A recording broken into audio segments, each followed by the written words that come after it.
কেউ যদি তোমারে বলে যে আমি সব জানি, তুমি দুই আঙ্গুল দেখিয়ে বলো তুমি কিচ্ছু জানো না। তোমার শিখার অনেক বাকি। জাননেওয়ালার উপরও জাননেওয়ালাও আছে, ঠিক কিনা? এজন্য আমরা যেন বিনয়ী হই। বিনয়, হাম্বলনেস, আরবিতে বলে তাওয়াদু, এটা খুবই জরুরি। এগুলো আমাদের মধ্যে এখন নাই। আমাদের মধ্যে ইগো প্রবলেম আছে না নাই? অহংকার, জেলাসি, অ্যারোগ্যান্স, এগুলো থেকে সম্মানিত ভাইয়ের আমাদেরকে বেরিয়ে আসতে হবে। দেখবেন সমাজে যারা খুবই হাম্বল, বিনয়ী, তাদেরকে সবাই পছন্দ করে না?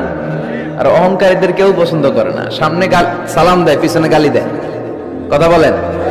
এজন্য অহংকারী হবেন না, বিনয়ী হবেন। বিশ্বনবী বলছেন, আল্লাহ আপনি আমারে বিনয়ী বানান, আপনি আমারে ধৈর্যশীল বানান, আপনি আমারে শুকর গুজার বানান। আমার চোখে আল্লাহ আপনি আমারে ছোট বানান, মানুষের চোখে আপনি আমারে বড় বানান। পড়েন আমিন। কেউ যদি তোমারে বলে যে আমি সব জানি, তুমি দুই আঙ্গুল দেখিয়ে বলো তুমি কিচ্ছু জানো